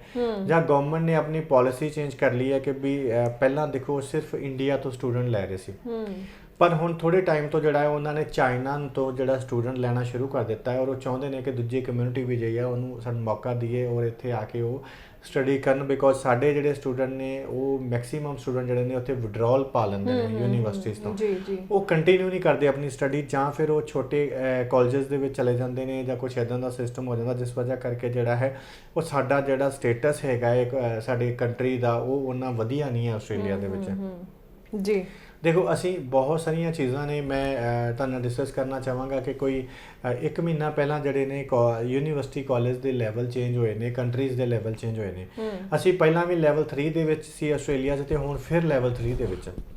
ਬੜੀ ਹੋਪ ਸੀ ਕੋਵਿਡ ਤੋਂ ਬਾਅਦ ਕਿ ਜਿਹੜਾ ਹੈ ਕੰਟਰੀ ਦਾ ਲੈਵਲ ਚੇਂਜ ਹੋਏਗਾ ਤੇ ਲੈਵਲ 2 'ਚ ਸ਼ਾਇਦ ਜਿਹੜਾ ਹੈ ਅਸੀਂ ਚਲੇ ਜਾਵਾਂਗੇ, ਬਟ ਉਹ ਨਹੀਂ ਆਇਆ ਕਿਉਂਕਿ ਲੈਵਲ 2 'ਚ ਜਾਣ ਦਾ ਮਤਲਬ ਇਹ ਹੁੰਦਾ ਹੈ ਕਿ ਤੁਹਾਡੇ ਵੀਜ਼ਾ ਰੇਸ਼ੋ ਬਹੁਤ ਅੱਛੀ ਹੋ ਜਾਏਗੀ, ਤੁਹਾਨੂੰ 99% ਵੀਜ਼ਾ ਮਿਲੇਗਾ। ਬਟ ਉਹ ਕੰਮ ਨਹੀਂ ਹੋਇਆ। ਪਰ ਬੜੀ ਸ਼ੌਕਿੰਗ ਨਿਊਜ਼ ਹੈ ਕਿ ਦੇਖੋ, ਮੈਂ ਸ਼੍ਰੀਲੰਕਾ ਜਿਹੜਾ ਹੈ ਉਹ ਸਾਡੇ ਮੁਕਾਬਲੇ ਕੁਝ ਵੀ ਨਹੀਂ ਹੈ, ਬਟ ਉਹ ਲੈਵਲ 1 ਦੇ ਵਿੱਚ ਚਲਾ ਗਿਆ। ਬੰਗਲਾਦੇਸ਼ ਲੈਵਲ 2 'ਚ ਹੈ। ਤਾਂ ਇਸ ਕਰਕੇ ਇੱਦਾਂ ਦੀਆਂ ਕੰਟਰੀਜ਼ ਦੀ ਐਗਜ਼ਾਮਪਲਸ ਨੇ ਜਿਹੜੀਆਂ ਅੱਛਾ ਕੰਮ ਕਰ ਰਹੀਆਂ ਨੇ ਨਾ, ਜਾਂ ਜੈਨੂਅਨ ਕੰਮ ਕਰ ਰਹੀਆਂ ਨੇ, ਜਾਂ ਉਹ ਕਿਸੇ ਚੀਜ਼ ਨਾਲ ਗੁੰਮਰਾਹ ਨਹੀਂ ਕਰ ਰਹੇ, ਤੇ ਇਸ ਕਰਕੇ ਉਹਨਾਂ ਦਾ ਜਿਹੜਾ ਲੈਵਲ ਉਹ ਬੜਾ ਉੱਪਰ ਆ ਗਿਆ ਔਰ ਇਸ ਵਜ੍ਹਾ ਕਰਕੇ ਜਿਹੜਾ ਐਪਲੀਕੇਸ਼ਨਸ ਉਹਨਾਂ ਦੀਆਂ ਵੀਜ਼ਾ ਜਿਹੜੇ ਨੇ ਉਹ ਬਹੁਤ ਜ਼ਿਆਦਾ ਆਉਂਦੇ ਨੇ ਜੀ। ਪਰ ਇੰਡੀਆ ਦੇ ਵਿੱਚ ਜਿਹੜਾ ਹੈ ਇਹ ਸਭ ਤੋਂ ਵੱਡੀ ਜਿਹੜੀ ਪ੍ਰੋਬਲਮ ਹੈਗੀ ਆ ਉਹ ਇਹ ਹੈਗੀ ਹੈ ਕਿ ਹਰ ਇੱਕ ਏਜੰਟ ਜਿਹੜਾ ਹੈ ਉਹ ਤੁਹਾਨੂੰ ਧਿਆਨ ਨਾਲ ਕੰਮ ਕਰਨਾ ਪਏਗਾ, ਕਿਉਂਕਿ ਅਗਰ ਅਸੀਂ ਫਿਊਚਰ 'ਚ ਸੋਚਦੇ ਹਾਂ ਕਿ ਅਸੀਂ ਆਪਣੇ ਬੱਚਿਆਂ ਨੂੰ ਆਸਟ੍ਰੇਲੀਆ ਭੇਜਣਾ ਹੈ ਤਾਂ ਸਾਨੂੰ ਬੜੇ ਧਿਆਨ ਨਾਲ ਕੰਮ ਕਰਨਾ ਪਏਗਾ। ਔਰ ਅਸੀਂ ਗਵਰਨਮੈਂਟ ਨੂੰ ਵੀ ਜਿਹੜਾ ਹੈ ਅਸੀਂ ਸਪੈਸ਼ਲੀ ਜਿਹੜਾ ਆਸਟ੍ਰੇਲੀਅਨ ਗਵਰਨਮੈਂਟ ਨੂੰ ਰਿਕੁਐਸਟ ਕਰਾਂਗੇ ਕਿ ਸਾਡੀਆਂ ਐਪਲੀਕੇਸ਼ਨ ਨੂੰ ਚੰਗੇ ਤਰੀਕੇ ਨਾਲ ਵੇਖਿਆ ਜਾਵੇ, ਤਾਂ ਕਿ ਜਿਹੜਾ ਹੈ ਉਹਨਾਂ ਐਪਲੀਕੇਸ਼ਨਸ ਨੂੰ ਸਾਰਿਆਂ ਨੂੰ ਇੱਕੋ ਤਰੀਕੇ ਨਾਲ ਨਾ ਦੇਖਿਆ ਜਾਵੇ ਕਿ ਸਾਰੇ ਫਰਾਡ ਨੇ। ਬਹੁਤ ਸਾਰੇ ਬੱਚੇ ਐਪਲੀਕੇਸ਼ਨਸ ਅਸੀਂ ਪਾ ਰਹੇ ਹਾਂ ਜਿਨ੍ਹਾਂ ਦੀ ਇੱਕ ਦੀ ਵੈਰੀਫਿਕੇਸ਼ਨ ਨਾਲ ਰਹੇ ਤਾਂ ਵੈਰੀਫਿਕੇਸ਼ਨ ਨਾਲ ਲਾਉਣ ਦਾ ਮਤਲਬ ਇਹੀ ਹੁੰਦਾ ਕਿ ਸਾਰੇ ਬੱਚੇ ਫੇਕ ਨਹੀਂ ਹੈਗੇ, ਜੈਨੂਅਨ ਬੱਚੇ ਬਹੁਤ ਨੇ ਸਾਡੇ ਕੋਲ ਔਰ ਅਸੀਂ ਚਾਹੁੰਦੇ ਹਾਂ ਕਿ ਉਹਨਾਂ ਦੇ ਵੀਜ਼ਾ ਆਉਣੇ ਚਾਹੀਦੇ ਨੇ। ਬਟ ਇਹ ਹੈ ਕਿ ਕੁਝ ਕੁ ਲੋਕਾਂ ਦੀ ਵਜ੍ਹਾ ਕਰਕੇ ਜਿਹੜੇ ਅੱਛੇ ਕੰਸਲਟੈਂਟ ਨੇ ਉਹ ਵੀ ਬਦਨਾਮ ਹੋ ਰਹੇ ਨੇ। ਇਸ ਕਰਕੇ ਜਿਹੜਾ ਆਸਟ੍ਰੇਲੀਆ ਹੈ ਫਿਲਹਾਲ ਦੀ ਘੜੀ ਜਿਹੜਾ ਹੈ ਜੇ ਸਟਾਪ ਹੈ, ਬਿਕੋਜ਼ ਕੁਝ ਟਾਈਮ ਤੱਕ ਜਿਹੜਾ ਹੈ ਹੋ ਸਕਦਾ ਹੈ ਕਿ ਉਹਨਾਂ ਦੀ ਕੋਈ ਨਵੀਂ ਪਾਲਿਸੀ ਆ ਜਾਏ ਜਾਂ ਕੋਈ ਹੋਰ 10-15 ਦਿਨ ਤੱਕ ਕੋਈ ਹੋਰ ਅੱਛੀ ਨਿਊਜ਼ ਆ ਜਾਏ ਕਿ ਵੀਜ਼ਾ ਦੁਬਾਰਾ ਤੋਂ ਉਹਨਾਂ ਦੇਣੇ ਸ਼ੁਰੂ ਕਰ ਦਿੱਤੇ ਨੇ। ਤੇ ਜਦੋਂ ਵੀ ਆਏਗਾ ਅਸੀਂ ਜ਼ਰੂਰ ਉਹਨਾਂ ਨਾਲ ਗੱਲ ਕਰਾਂਗੇ, ਜਿਵੇਂ ਵੀ ਬੱਚਿਆਂ ਨੂੰ ਅਸੀਂ ਅਪਡੇਟ ਕਰਾਂਗੇ ਕਿ ਤੁਸੀਂ ਜਿਹੜਾ ਐਪਲੀਕੇਸ਼ਨ ਅਪਲਾਈ ਕਰ ਸਕਦੇ ਹੋ। ਬਟ ਜਿਨ੍ਹਾਂ ਦੀਆਂ ਰਿਫਿਊਜ਼ਲ ਹੋਈਆਂ ਦੇਖੋ ਉਹਨਾਂ ਦੀ ਬੈਡ ਲੱਕ ਸਮਝ ਲਓ ਕਿ ਬੈਡ ਲੱਕ ਸੀ ਇਹ ਟਾਈਮ ਜਿਹੜਾ ਸੀ ਉਹਨਾਂ ਲਈ, ਕਿਉਂਕਿ ਬਹੁਤ ਸਾਰੇ ਬੱਚਿਆਂ ਦੀਆਂ ਰਿਫਿਊਜ਼ਲ ਹੋਈਆਂ ਨੇ। ਉਹ ਹੋ ਸਕਦਾ ਹੈ ਕਿ ਬਲੇਮ ਕਰਦੇ ਹੋਣਗੇ ਏਜੰਟ ਨੂੰ, ਬਟ ਇਹ ਹੈ ਕਿ ਇਹ ਬਲੇਮ ਕਰਨ ਦਾ ਟਾਈਮ ਨਹੀਂ ਹੈ, ਕਿਉਂਕਿ ਸਭ ਦੀ ਸਿਚੁਏਸ਼ਨ ਇੱਕੋ ਜਿਹੀ ਹੈ ਔਰ ਰੈਗੂਲਰ ਜਿਹੜਾ ਹੈ ਵੀਜ਼ਾ ਰਿਫਿਊਜ਼ਲ ਹੋ ਰਹੇ ਨੇ। ਔਰ ਅਗਰ ਇਹ ਕੋਈ ਨਿਊਜ਼ ਅਪਡੇਟ ਹੁੰਦੀ ਹੈ ਤਾਂ ਅਸੀਂ ਜ਼ਰੂਰ ਤੁਹਾਨੂੰ ਕਨਫਰਮ ਕਰਾਂਗੇ। ਬਿਲਕੁਲ ਬਿਲਕੁਲ ਸਹੀ ਗੱਲ ਤੁਸੀਂ ਕਹੀ ਹੈ। ਸੋ ਫਿਲਹਾਲ ਜੋ ਹੈ ਸਟੂਡੈਂਟਸ ਨੂੰ ਬੜਾ ਹੀ ਸੋਚ ਵਿਚਾਰ ਕੇ ਜੋ ਹੈ ਹੋਰ ਆਪਸ਼ਨ ਦੇ ਉੱਪਰ ਕੰਮ ਕਰ ਲੈਣਾ ਚਾਹੀਦਾ ਤਾਂ ਕਿ ਰਿਫਿਊਜ਼ਲ ਫੇਸ ਨਾ ਕਰਨੀ ਪਵੇ। ਬਾਕੀ ਤੁਹਾਡਾ ਕੋਈ ਸਵਾਲ ਹੋਵੇ ਤਾਂ ਜੀ ਨੰਬਰ ਜੋ ਡਿਸਪਲੇ ਹੋ ਰਿਹਾ ਇਹਨੂੰ ਨੋਟ ਕਰ ਲਓ। ਈਜ਼ੀਵੇ ਕੰਸਲਟੈਂਸੀ ਦੀ ਟੀਮ ਦੇ ਨਾਲ ਤੁਸੀਂ ਰਾਬਤਾ ਕਾਇਮ ਕਰ ਸਕਦੇ ਹੋ ਤਾਂ ਕਿ ਸਹੀ ਵਧੀਆ ਗਾਈਡੈਂਸ ਦੇ ਨਾਲ ਤੁਸੀਂ ਅੱਗੇ ਵਧੋ। ਸੋ ਸਰ ਆਪਾਂ ਜਿਵੇਂ ਆਸਟ੍ਰੇਲੀਆ ਦੀ ਗੱਲ ਕਰ ਲਈ, ਹਲੇ ਸਟੂਡੈਂਟ ਚਲੋ ਇੱਥੇ ਅਪਲਾਈ ਵੀਜ਼ਾ ਲੱਗ ਹੀ ਨਹੀਂ ਰਹੇ ਉੱਥੇ, ਤਾਂ ਆਪਾਂ ਉਸ ਕੈਨੇਡਾ ਦੀ ਵੀ ਪਹਿਲਾਂ ਗੱਲ ਕਰ ਲਈ, ਉਸ ਤੋਂ ਬਾਅਦ ਹੋਰ ਆਪਸ਼ਨ ਦੀ ਵੀ ਗੱਲ ਕਰਾਂਗੇ। ਕੈਨੇਡਾ ਹੀ ਪਹਿਲੀ ਚੁਆਇਸ ਹੁੰਦੀ ਹੈ, ਉਸ ਤੋਂ ਬਾਅਦ ਆਸਟ੍ਰੇਲੀਆ। ਹੁਣ ਆਸਟ੍ਰੇਲੀਆ ਦੇ ਰਸਤੇ ਬੰਦ ਲੱਗ ਰਹੇ ਨੇ ਤਾਂ ਕੈਨੇਡਾ ਦਾ ਰੁਝਾਨ ਵੈਸੇ ਦੇਖਣ ਚ ਆ ਰਿਹਾ ਕਿ ਵੀਜ਼ਾ ਅੱਛੇ ਲੱਗ ਰਹੇ ਨੇ ਕੈਨੇਡਾ ਦੇ, ਤਾਂ ਉਸ ਬਾਰੇ ਕੀ ਕਹੋਗੇ ਸਟੂਡੈਂਟਸ ਨੂੰ ਤੁਸੀਂ? ਦੇਖੋ ਕੈਨੇਡਾ ਦੇ ਵੀਜ਼ਾ ਬਹੁਤ ਅੱਛੇ ਲੱਗ ਰਹੇ ਨੇ। ਮੈਂ ਪਿਛਲੇ 1 ਮਹੀਨੇ ਤੋਂ ਅਸੀਂ ਚੈੱਕ ਕਰੀਏ, ਜਿਹੜਾ ਪਹਿਲਾਂ ਰਿਜ਼ਲਟ ਸਿਰਫ 55-65% ਤੱਕ ਰਹਿ ਗਿਆ ਸੀ, ਹੁਣ 90% ਤੱਕ ਪਹੁੰਚ ਚੁੱਕਿਆ। ਇਟ ਮੀਨਸ ਸਾਡੇ ਇਹੋ ਜਿਹੇ ਵੀਜ਼ਾ ਆਏ ਨੇ ਜਿਹੜੇ 2 ਵਾਰ ਰਿਫਿਊਜ਼ ਸੀ ਜੀ। ਮੇਰੇ ਕੋਲ ਬਹੁਤ ਸਾਰੇ ਸਟੂਡੈਂਟ ਆਉਂਦੇ ਨੇ ਜਿਹੜੇ 2-3 ਵਾਰ ਰਿਫਿਊਜ਼ ਹੁੰਦੇ ਨੇ ਜੀ। ਮੈਂ ਹੁਣੇ ਇੱਕ ਐਪਲੀਕੇਸ਼ਨ ਕੀਤੀ ਹੈ, ਉਹਦਾ ਵੀਜ਼ਾ ਆਇਆ ਹੈ, ਉਹ 2 ਵਾਰ ਰਿਫਿਊਜ਼ ਸੀ ਔਰ ਹਰਕੀਰਤ ਉਹਦਾ ਨਾਮ ਹੈਗਾ ਹੈ ਔਰ ਉਹ ਮੁਕਤਸਰ ਸਾਹਿਬ ਤੋਂ ਨੇ। 2 ਵਾਰੀ ਰਿਫਿਊਜ਼ ਸੀ ਕਿਉਂਕਿ ਵਜ੍ਹਾ ਇਹੀ ਸੀ ਕਿ ਉਹਦੀ ਰਿਫਿਊਜ਼ਲ ਦੀ ਕਿ ਜਿਹੜਾ ਚੁਆਇਸ ਆਫ ਕੋਰਸ ਸੀ ਉਹ ਬਹੁਤ ਗਲਤ ਸੀ। ਓਕੇ। ਮੇਰੇ ਕੋਲ ਇੱਕ ਹੋਰ ਬੱਚਾ ਆਇਆ ਹੈ, ਨਾਨ ਮੈਡੀਕਲ ਦਾ ਬੱਚਾ ਹੈ, ਉਹਨੂੰ ਅਰਲੀ ਚਾਈਲਡਹੁੱਡ ਦਿੱਤਾ ਹੋਇਆ। ਮੈਂ ਉਹਦੀ ਐਪਲੀਕੇਸ਼ਨ ਹੁਣੇ ਕਰ ਰਿਹਾ, ਅਰਲੀ ਚਾਈਲਡਹੁੱਡ ਦਿੱਤਾ ਹੋਇਆ ਸੀ। ਉਸ ਤੋਂ ਬਾਅਦ ਉਹਨੂੰ ਨਾਨ ਮੈਡੀਕਲ ਦੇ ਬੱਚੇ ਨੂੰ ਜਿਹੜਾ ਹੈ ਉਹਨੂੰ ਲਾਅ ਦੇ ਵਿੱਚ ਦੇ ਦਿੱਤਾ ਗਿਆ। ਓਕੇ। ਸੈਕੰਡ ਰਿਫਿਊਜ਼ਲ ਤੋਂ ਬਾਅਦ ਤੇ ਮਤਲਬ ਮੈਂ ਉਹਦੀਆਂ ਜਿੰਨੀਆਂ ਵੀ ਰਿਫਿਊਜ਼ਲ ਦੇਖੀਆਂ ਨੇ 2-3 ਸਾਰੀਆਂ ਹੀ ਕੋਰਸ ਤੇ ਸੀ ਔਰ ਕੋਈ ਰੈਲੇਵੈਂਟ ਕੋਰਸ ਨਹੀਂ ਦਿੱਤਾ ਗਿਆ। ਇਸ ਕਰਕੇ ਬਹੁਤ ਸਾਰੇ ਸਟੂਡੈਂਟ ਦੀ ਮੇਰੇ ਤੁਸੀਂ ਫੇਸਬੁੱਕ ਤੇ ਜਾ ਕੇ ਦੇਖੋ, ਤੁਹਾਨੂੰ ਮਿਲ ਜਾਣਗੇ ਕਿੰਨੇ ਬੱਚਿਆਂ ਦੇ ਜਿਹੜੇ ਨੇ ਰਿਫਿਊਜ਼ਲ ਤੋਂ ਬਾਅਦ ਅਸੀਂ ਵੀਜ਼ਾ ਲਏ ਨੇ ਔਰ ਕਿਸ ਤਰ੍ਹਾਂ ਅਸੀਂ ਕੋਰਸ ਤੇ SOP ਤੇ ਪ੍ਰੋਪਰ ਕੰਮ ਕਰਦੇ ਹਾਂ ਤਾਂ ਕਿ ਜਿਹੜਾ ਉੱਥੇ ਵੀਜ਼ਾ ਜਿਹੜਾ ਬੱਚੇ ਦਾ ਨਿਕਲੇ। ਕੈਨੇਡਾ ਦੇ ਵਿੱਚ ਬਹੁਤ ਅੱਛਾ ਰੁਝਾਨ ਹੈ ਇਸ ਟਾਈਮ, ਬਹੁਤ ਅੱਛੇ ਵੀਜ਼ਾ ਆ ਰਹੇ ਨੇ। ਅਗਰ ਕੋਈ ਸਟੂਡੈਂਟ ਜਾਣਾ ਚਾਹੁੰਦਾ ਹੈ ਕੈਨੇਡਾ 'ਚ ਉਹਦਾ 2 ਵਾਰੀ 3 ਵਾਰੀ ਰਿਫਿਊਜ਼ ਹੋ ਚੁੱਕਿਆ। ਇੱਕ ਵਾਰੀ ਸਾਨੂੰ ਆ ਕੇ ਜ਼ਰੂਰ ਮਿਲੇ। ਅਗਰ ਬੱਚੇ ਦਾ ਗੈਪ ਜ਼ਿਆਦਾ ਨਹੀਂ ਹੈ ਔਰ ਉਹਦੇ ਤੇ ਜਿਹੜਾ ਹੈ ਕੋਈ ਫੇਕ ਡਾਕੂਮੈਂਟ ਦਾ ਇਲਜ਼ਾਮ ਨਹੀਂ ਲੱਗਿਆ ਹੋਇਆ ਜਾਂ ਫਿਰ ਜਿਹੜਾ ਉਸ ਬੱਚੇ ਦੇ ਕੋਲ ਪ੍ਰੋਪਰ ਡਾਕੂਮੈਂਟੇਸ਼ਨ ਹੈਗੀ ਔਰ ਫਿਰ ਵੀ ਰਿਫਿਊਜ਼ਲ ਆ ਰਹੀ ਹੈ ਤਾਂ ਸਾਨੂੰ ਮਿਲ ਸਕਦਾ ਹੈ। ਅਸੀਂ ਉਹਦਾ 99.9% ਵੀਜ਼ਾ ਜਿਹੜਾ ਕਰਵਾ ਕੇ ਦੇਵਾਂਗੇ ਔਰ ਬਹੁਤ ਜ਼ਿਆਦਾ ਇੰਸਟੀਟਿਊਸ਼ਨ ਜਿਹੜੇ ਨੇ ਅਸੀਂ ਰਿਪਰੈਜ਼ੈਂਟ ਕਰ ਰਹੇ ਹਾਂ। ਡਿਗਰੀਜ਼ ਦੇ ਵਿੱਚ ਵੀਜ਼ਾ ਬਹੁਤ ਅੱਛੇ ਆ ਰਹੇ ਨੇ। ਜੀ। ਪਹਿਲਾਂ ਅਸੀਂ ਡਿਪਲੋਮਾ ਜਿਵੇਂ ਪ੍ਰਮੋਟ ਕਰ ਰਹੇ ਸੀ, ਪਰ ਜਿਹੜੀ ਰਿਫਿਊਜ਼ਲ ਤੋਂ ਬਾਅਦ ਅਸੀਂ ਡਿਗਰੀ 'ਚ ਜਦੋਂ ਲਾਉਣੇ ਸ਼ੁਰੂ ਕੀਤੇ ਨੇ ਤਾਂ ਵੀਜ਼ਾ ਬਹੁਤ ਅੱਛੇ ਆ ਰਹੇ ਨੇ ਕਿਉਂਕਿ ਕੈਨੇਡੀਅਨ ਗਵਰਨਮੈਂਟ ਚਾਹੁੰਦੀ ਹੈ ਕਿ ਜਿਹੜਾ ਹੈ ਉਹ ਡਿਗਰੀ ਦੇ ਵਿੱਚ ਵੀਜ਼ਾ ਦੇਣ। ਇਸ ਕਰਕੇ ਜਿਹੜੇ ਵੀ ਸਟੂਡੈਂਟ ਸਾਡੇ ਕੋਲ ਆ ਰਹੇ ਨੇ ਅਸੀਂ ਉਹਨਾਂ ਨੂੰ ਪ੍ਰੈਫਰ ਕਰਾਂਗੇ ਕਿ ਸਾਡੇ ਕੋਲ ਬਹੁਤ ਸਾਰੀਆਂ ਯੂਨੀਵਰਸਿਟੀਜ਼ ਨੇ, ਕੋਈ ਅਸੀਂ 15-20 ਯੂਨੀਵਰਸਿਟੀਜ਼ ਤੇ 65+ ਕਾਲਜਸ ਨੂੰ ਅਸੀਂ ਰਿਪਰੈਜ਼ੈਂਟ ਕਰਦੇ ਹਾਂ। ਫਿਰ 15-16 ਸਾਲ ਦਾ ਐਕਸਪੀਰੀਅੰਸ ਹੈ ਸਾਨੂੰ, ਅਸੀਂ ਪ੍ਰੋਪਰ ਉਹਦੇ 'ਤੇ ਵਰਕ ਕਰ ਰਹੇ ਹਾਂ। ਕਾਉਂਸਲਰਸ ਅੱਛੀਆਂ ਨੇ, ਫਾਈਲਿੰਗ ਟੀਮ ਬਹੁਤ ਅੱਛੀ ਹੈ, ਤੁਸੀਂ ਜਾ ਕੇ ਗੱਲ ਕਰ ਸਕਦੇ ਹੋ। ਸਾਡੇ ਜਿੰਨੇ ਸਟੂਡੈਂਟ ਉਹਨਾਂ ਨਾਲ ਗੱਲ ਕਰ ਸਕਦੇ ਹੋ, ਫੇਸਬੁੱਕ ਤੇ ਤੁਹਾਨੂੰ ਮਿਲ ਜਾਣਗੇ ਜਾਂ ਕਿਤੇ ਵੀ ਮਿਲ ਜਾਣਗੇ, ਤੁਹਾਨੂੰ ਤੁਸੀਂ ਉਹਨਾਂ ਨਾਲ ਗੱਲ ਕਰ ਸਕਦੇ ਹੋ। ਬਿਲਕੁਲ। ਕੈਨੇਡਾ ਨੇ ਜਿਹੜਾ ਸਭ ਤੋਂ ਵਧੀਆ, ਦੇਖੋ ਅਸੀਂ ਇਹ ਸੋਚਦੇ ਸੀ ਕਿ ਕੈਨੇਡਾ ਬੰਦ ਹੋਣ ਵਾਲਾ, ਕੈਨੇਡਾ ਕੋਲ ਬਹੁਤ ਬੱਚਾ ਪਹੁੰਚ ਗਏ, ਪਰ ਕੈਨੇਡਾ ਇੱਕ ਨਵੀਂ ਚੇਂਜ ਲੈ ਕੇ ਆਇਆ ਆਸਟ੍ਰੇਲੀਆ ਵਾਂਗੂ। ਜਿਵੇਂ ਆਸਟ੍ਰੇਲੀਆ ਨੇ ਕਹਿਤਾ ਸੀ ਕਿ ਅਸੀਂ ਪੂਰੇ ਜਿਹੜਾ ਫੁੱਲ ਟਾਈਮ ਵਰਕ ਅਲਾਉਡ ਕਰਨੇ ਬੱਚਿਆਂ ਨੂੰ 40 ਆਵਰਸ 40 ਆਵਰਸ ਕੈਨੇਡਾ ਨੇ ਵੀ ਅਲਾਉਡ ਕਰਤਾ ਜੀ। ਜਿਹੜੇ ਵੀ ਸਟੂਡੈਂਟ ਜਿਹੜੇ ਹੁਣ ਜਾਣਗੇ ਕੈਨੇਡਾ ਉਹ 40 ਘੰਟੇ ਕੰਮ ਹਫਤੇ 'ਚ ਕਰ ਸਕਦੇ ਨੇ ਔਰ ਛੁੱਟੀਆਂ 'ਚ ਫੁੱਲ ਟਾਈਮ ਕੰਮ ਕਰ ਸਕਦੇ ਨੇ। ਤਾਂ ਇਹ ਬਹੁਤ ਵਧੀਆ ਨਿਊਜ਼ ਹੈ। ਉਹਨਾਂ ਦੇ ਜਿਹੜੇ ਨਵੇਂ ਪਾਸਪੋਰਟ ਆ ਰਹੇ ਨੇ ਉਹਨਾਂ ਉੱਪਰ ਫੁੱਲ ਟਾਈਮ ਵਰਕ ਅਲਾਉਡ ਹੋ ਕੇ ਆ ਰਿਹਾ ਹੈ। 40 ਘੰਟੇ ਕੰਮ ਅਲਾਉਡ ਹੋ ਗਿਆ ਹੈ, ਤੁਸੀਂ ਜਾ ਸਕਦੇ ਹੋ ਔਰ ਤੁਸੀਂ ਜਿਹੜਾ ਹੈ ਉੱਥੇ ਫੁੱਲ ਟਾਈਮ ਕੰਮ ਵੀ ਕਰ ਸਕਦੇ ਹੋ। ਪਰ ਅਸੀਂ ਜਿਹੜੀ ਪਹਿਲੀ ਪ੍ਰੈਫਰੈਂਸ ਹੈਗੀ ਉਹ ਪੜ੍ਹਨਾ ਹੈ ਸਾਡਾ, ਇਸ ਕਰਕੇ ਪੜ੍ਹਾਈ ਬਹੁਤ ਜ਼ਰੂਰੀ ਹੈ। ਜੇ ਅਸੀਂ ਕੈਨੇਡਾ ਦੀ ਗੱਲ ਕਰ ਰਹੇ ਹਾਂ ਤਾਂ ਮੈਂ ਕੈਨੇਡਾ ਬਾਰੇ ਬਹੁਤ ਬੱਚਿਆਂ ਦਾ ਜਿਹੜਾ ਹੈ ਕੁਐਸਚਨ ਹੁੰਦਾ ਹੈ ਕਿ ਸਾਡੀ ਜਿਹੜੀ ਫੀਸ ਬਹੁਤ ਜ਼ਿਆਦਾ ਹੁੰਦੀ ਹੈ ਜਾਂ ਫਿਰ GIC ਵੀ ਦੇਣਾ ਪੈਂਦਾ। ਜੀ। ਤਾਂ ਅਸੀਂ ਉਹਨਾਂ ਬੱਚਿਆਂ ਨੂੰ ਦੱਸਣਾ ਚਾਹਾਂਗੇ ਕਿ ਸਾਡੇ ਕੋਲ ਇੱਦਾਂ ਦੇ ਕਾਲਜਸ ਨੇ ਜਿਨ੍ਹਾਂ ਦੀ ਫੀਸ 3.5-4.5 ਲੱਖ ਦੇ ਕਰੀਬ ਹੈਗੀ ਸਾਲ ਦੀ। ਤੁਸੀਂ ਉਹਨਾਂ ਵਿੱਚ ਕੋਆਪ ਪ੍ਰੋਗਰਾਮ ਲੈ ਸਕਦੇ ਹੋ, 1 ਸਾਲ ਦੀ ਪੂਰੀ ਸਟੱਡੀ ਔਰ ਉਸ ਤੋਂ ਬਾਅਦ 1 ਸਾਲ ਦਾ ਪੂਰਾ ਕੋਆਪ ਪ੍ਰੋਗਰਾਮ। ਇਟ ਮੀਨਸ ਕਿ ਜਿਹੜੇ ਤੁਹਾਨੂੰ PR ਦੇ ਪੁਆਇੰਟ ਚਾਹੀਦੇ ਨੇ ਉਹ ਤੁਹਾਨੂੰ ਪਹਿਲਾਂ ਹੀ ਮਿਲ ਜਾਣੇ। ਬਿਲਕੁਲ। ਸਾਡੇ ਕੋਲ ਸਰੀ 'ਚ ਕਾਲਜ ਹੈ ਜੀ, 2 ਸਾਲ ਦੀ ਸਟੱਡੀ ਹੈ, 6 ਮਹੀਨੇ ਪਹਿਲਾਂ ਪੜ੍ਹੇਗਾ ਬੱਚਾ, ਫਿਰ 6 ਮਹੀਨੇ ਕੋਆਪ ਕਰੇਗਾ, ਫਿਰ 6 ਮਹੀਨੇ ਪੜ੍ਹੇਗਾ, ਫਿਰ 6 ਮਹੀਨੇ ਕੋਆਪ ਕਰੇਗਾ, ਫਿਰ ਉਸ ਤੋਂ ਬਾਅਦ 1 ਸਾਲ ਪੂਰਾ ਕੋਆਪ। ਓਕੇ। ਇਟ ਮੀਨਸ ਤੁਹਾਡੇ ਜਿਹੜੇ ਘੰਟੇ ਤੁਹਾਨੂੰ ਕੰਮ ਦੇ ਚਾਹੀਦੇ ਨੇ PR ਲੈਣ ਲਈ, ਉਹ ਤੁਹਾਨੂੰ ਪਹਿਲਾਂ ਹੀ ਪੂਰੇ ਹੋ ਜਾਣਗੇ। ਇਸ ਤੋਂ ਇਲਾਵਾ ਵੀ ਬਹੁਤ ਸਾਰੇ ਕਾਲਜਸ ਨੇ ਜਿਹੜੇ ਬੜੇ ਸਪੈਸ਼ਲ ਨੇ, ਔਰ ਉਹਨਾਂ ਦੇ ਵਿੱਚ ਐਦਾਂ ਦੀਆਂ ਚੀਜ਼ਾਂ ਹੈਗੀਆਂ ਨੇ। ਅਲਬਰਟਾ 'ਚ ਕਾਲਜ ਹੈਗੇ ਨੇ, ਹੋਰ ਵੀ ਕਾਫੀ ਜਗ੍ਹਾ ਕਾਲਜ ਹੈਗੇ ਨੇ ਜਿਹੜੇ ਡਾਇਰੈਕਟਲੀ ਤੁਹਾਨੂੰ PR ਲੀਡਿੰਗ ਨੇ। ਇਸ ਕਰਕੇ ਤੁਸੀਂ ਅਗਰ ਆਪਣਾ ਘੱਟ ਪੈਸੇ ਵਿੱਚ ਜਲਦੀ ਜਾਣਾ ਚਾਹੁੰਦੇ ਹੋ, ਔਰ ਤੁਹਾਨੂੰ ਲੱਗਦਾ ਹੈ ਕਿ ਤੁਸੀਂ ਜਿਹੜਾ ਹੈ ਉੱਥੇ ਆਪਣਾ PR ਲੈਣੀ ਚਾਹੁੰਦੇ ਹੋ, ਤਾਂ ਫਿਰ ਤੁਸੀਂ ਸਾਡੇ ਕੋਲ ਆ ਕੇ ਪ੍ਰੋਪਰ ਜਿਹੜਾ ਹੈ ਤੁਹਾਨੂੰ ਅਸੀਂ ਇਨਫੋਰਮੇਸ਼ਨ ਦੇਵਾਂਗੇ ਕਿ ਕਿਸ ਤਰੀਕੇ ਨਾਲ ਤੁਸੀਂ ਜਿਹੜਾ ਉੱਥੇ ਸੈਟਲ ਹੋ ਸਕਦੇ ਹੋ, ਜਾਂ ਕਿਸ ਤਰੀਕੇ ਨਾਲ ਤੁਸੀਂ ਆਪਣੀ ਸਟੱਡੀ ਕੰਪਲੀਟ ਕਰ ਸਕਦੇ ਹੋ, ਕਿਸ ਤਰੀਕੇ ਨਾਲ ਪ੍ਰੈਕਟੀਕਲ ਸਟੱਡੀ ਕੰਪਲੀਟ ਕਰ ਸਕਦੇ ਹੋ। ਔਰ ਵੀਜ਼ਾ ਬਹੁਤ ਇੰਪੋਰਟੈਂਟ ਹੈ। ਕਿਸੇ ਕੋਲ ਵੀ ਫਾਈਲ ਅਪਲਾਈ ਕਰਨ ਤੋਂ ਪਹਿਲਾਂ ਤੁਹਾਨੂੰ ਖੁਦ ਜਾਣਨਾ ਚਾਹੀਦਾ ਹੈ ਕਿ ਮੇਰਾ ਕੋਰਸ ਰੈਲੇਵੈਂਟ ਹੈ ਜਾਂ ਨਹੀਂ ਹੈ। ਬਿਲਕੁਲ। ਬੰਦੇ ਨੂੰ ਕਿੰਨੀ ਕੁ ਨੌਲੇਜ ਹੈਗੀ ਹੈ, SOP ਕਿੱਦਾਂ ਦੀ ਲਿਖੀ ਹੈ, ਤੁਸੀਂ ਪੜ੍ਹੀ ਹੈ ਜਾਂ ਨਹੀਂ ਪੜ੍ਹੀ ਹੈ, ਇਹ ਬਹੁਤ ਜ਼ਰੂਰੀ ਹੈ। ਇਹਨਾਂ ਚੀਜ਼ਾਂ ਤੋਂ ਬਾਅਦ ਹੀ ਤੁਹਾਡਾ ਵੀਜ਼ਾ ਲੱਗਣਾ ਹੈ, ਕਿਉਂਕਿ ਜਿੰਨੀ ਰਿਫਿਊਜ਼ਲ ਹੈਗੀ ਕੈਨੇਡਾ ਦੇ ਵਿੱਚ ਸਾਰੀ ਹੀ ਮਿਸਮੈਚਿੰਗ ਤੇ ਹੈਗੀ ਹੈ। ਇਸ ਕਰਕੇ ਤੁਸੀਂ ਇਹ ਧਿਆਨ ਰੱਖਣਾ ਹੈ, ਜੇ ਕੈਨੇਡਾ ਜਾਣਾ ਤਾਂ ਇੱਕ ਚੀਜ਼ ਦਾ ਧਿਆਨ ਰੱਖਣਾ ਹੈ ਕਿ ਜਿਹੜਾ ਚੁਆਇਸ ਆਫ ਏਜੰਟ ਹੈ ਬਹੁਤ ਇੰਪੋਰਟੈਂਟ ਹੈ। ਸਾਡੇ ਨਾਲ ਗੱਲ ਕਰ ਸਕਦੇ ਹੋ, ਸਾਡੇ ਵਰਗੇ ਹੋਰ ਵੀ ਬਹੁਤ ਸਾਰੇ ਮੇਰੇ ਫਰੈਂਡ ਹੈਗੇ ਨੇ ਜਿਹੜੇ ਬੜੇ ਪੁਰਾਣੇ ਟਾਈਮ ਤੋਂ ਕੰਮ ਕਰ ਰਹੇ ਨੇ, ਕਿਸੇ ਨਾਲ ਵੀ ਗੱਲ ਕਰ ਸਕਦੇ ਹੋ। ਪਰ ਇਹ ਕਿ ਸਾਡੇ ਕੋਲੋਂ ਸਲਾਹ ਲੈ ਸਕਦੇ ਹੋ, ਕਦੇ ਵੀ ਕਾਲ ਕਰ ਸਕਦੇ ਹੋ, ਕੋਈ ਵੀ ਛੋਟੀ ਮੋਟੀ ਰਾਏ ਲੈਣੀ ਲੈ ਸਕਦੇ ਹੋ। ਵੀਜ਼ਾ ਅਪਲਾਈ ਕਰਨਾ ਜਾਂ ਨਹੀਂ ਕਰਨਾ ਉਹ ਤੁਹਾਡੀ ਚੁਆਇਸ ਆ, ਸਾਡੇ ਨੂੰ ਆ ਕੇ ਮਿਲ ਸਕਦੇ ਹੋ ਤਾਂ ਕਿ ਤੁਹਾਡੀ ਜਿਹੜੀ ਦਿੱਕਤ ਅਸੀਂ ਉਹਨੂੰ ਦੂਰ ਕਰ ਸਕੀਏ। ਜੀ ਜੀ ਜੀ ਜੀ ਬਿਲਕੁਲ। ਸੋ ਇਸ ਲਈ ਅਸੀਂ ਇਸ ਸ਼ੋਅ ਦੇ ਜ਼ਰੀਏ ਹਰ ਇੱਕ ਅਪਡੇਟ ਤੁਹਾਡੇ ਨਾਲ ਸਾਂਝਾ ਕਰਦੇ ਰਹਿੰਦੇ ਤਾਂ ਕਿ ਤੁਸੀਂ ਮਨ ਬਣਾ ਰਹੇ ਹੋ ਸਟੱਡੀ ਵੀਜ਼ਾ ਤੇ ਵਿਦੇਸ਼ ਜਾਣ ਦਾ, ਤੁਹਾਨੂੰ ਪਤਾ ਹੋਵੇ ਅਸੀਂ ਕਿੱਥੇ ਅਪਲਾਈ ਕਰਨਾ ਹੈ। ਮੇਨ ਦੇਖੋ ਗੱਲ ਆਸਟ੍ਰੇਲੀਆ ਵਿੱਚ ਰਿਫਿਊਜ਼ਲ ਇੰਨੀ ਵੱਧ ਗਈ ਹੈ ਤਾਂ ਕਿਤੇ ਨਾ ਕਿਤੇ ਫਰਾਡ ਡਾਕੂਮੈਂਟਸ ਹੀ ਸਭ ਤੋਂ ਵੱਡਾ ਰੀਜ਼ਨ ਹੈ। ਤੇ ਅਸੀਂ ਬਲੇਮ ਲਗਾ ਦਿੰਦੇ ਹਾਂ ਕਿ ਅੰਬੈਸੀ ਜੋ ਹੈ ਰਿਫਿਊਜ਼ਲ ਦੇ ਰਹੀ ਹੈ, ਜਾਂ ਫਿਰ ਅਸੀਂ ਸੋਚਦੇ ਹਾਂ ਕੰਸਲਟੈਂਟ ਨੇ ਸਹੀ ਨਹੀਂ ਕੀਤਾ। ਸੋ ਇਹ ਚੀਜ਼ਾਂ ਖੁਦ ਵੀ ਸਟੂਡੈਂਟਸ ਜ਼ਰੂਰ ਧਿਆਨ ਰੱਖਣ ਕਿ ਫਰਾਡ ਡਾਕੂਮੈਂਟਸ ਦੇ ਸਿਰ ਦੇ ਉੱਪਰ ਆਪਣਾ ਜੋ ਹੈ ਫਾਈਲ ਨਾ ਲਗਾਇਆ ਕਰੋ। ਸਰ ਆਪਾਂ ਕੈਨੇਡਾ ਦੀ ਵੀ ਗੱਲ ਕਰ ਲਈ ਹੈ, ਆਸਟ੍ਰੇਲੀਆ ਰਿਫਿਊਜ਼ਲਸ ਬਾਰੇ ਜਾਣ ਚੁੱਕੇ ਹਾਂ, ਪਰ ਹੋਰ ਕਿਹੜੀ ਆਪਸ਼ਨ ਹੈ ਜਿੱਥੇ ਆਪਾਂ ਮੰਨ ਸਕਦੇ ਹਾਂ ਕਿ ਸਟੂਡੈਂਟ ਅਗਰ ਅਪਲਾਈ ਕਰਦੇ ਨੇ ਸਟੱਡੀ ਵੀਜ਼ਾ ਤੇ ਚੰਗਾ ਸਕੋਪ ਉਹਨਾਂ ਨੂੰ ਦਿਖ ਸਕਦਾ ਹੈ? ਬਿਲਕੁਲ। ਦੇਖੋ ਬਹੁਤ ਸਾਰੀਆਂ ਰਿਫਿਊਜ਼ਲ ਤੋਂ ਬਾਅਦ ਬੱਚਿਆਂ ਦਾ ਵਿੱਚ ਇਹ ਬੇਚੈਨੀ ਹੁੰਦੀ ਹੈ ਕਿ ਸਾਨੂੰ 100% ਵੀਜ਼ਾ ਮਿਲੇ। ਬਿਲਕੁਲ ਠੀਕ ਹੈ। ਇਸ ਕਰਕੇ ਅਸੀਂ ਇਹ ਬਹੁਤ ਵਧੀਆ ਕੰਟਰੀ ਲੈ ਕੇ ਆਏ ਹਾਂ ਜਿਹਦੇ ਵਿੱਚ ਤੁਹਾਨੂੰ 100% ਵੀਜ਼ਾ, ਦੇਖੋ UK ਵੀਜ਼ਾ ਦੇ ਰਿਹਾ 100% ਨੋ ਡਾਊਟ, ਠੀਕ ਹੈ, ਬਟ ਉੱਥੇ ਐਪਲੀਕੇਸ਼ਨਸ ਬਹੁਤ ਜ਼ਿਆਦਾ ਹੋ ਚੁੱਕੀਆਂ ਨੇ, ਔਰ ਆਉਣ ਵਾਲਾ ਟਾਈਮ ਜਿਹੜਾ ਹੈਗਾ ਉਹਦੇ 'ਚ ਹੋ ਸਕਦਾ ਤੁਹਾਡੀਆਂ ਇੰਟਰਵਿਊਜ਼ ਸ਼ੁਰੂ ਹੋ ਜਾਣ, ਜਾਂ ਫਿਰ ਤੁਹਾਡੇ ਹਰ ਇੱਕ ਡਾਕੂਮੈਂਟ ਦੀ ਚੈਕਿੰਗ ਹੋਵੇ ਕਿ ਕਿਤੇ ਕੋਈ ਦਿੱਕਤ ਤਾਂ ਨਹੀਂ ਹੈਗੀ। ਇਸ ਕਰਕੇ UK ਨੂੰ ਬੜਾ ਧਿਆਨ ਨਾਲ ਕਰਨਾ ਹੈ ਤੁਸੀਂ ਇਸ ਵਾਰੀ।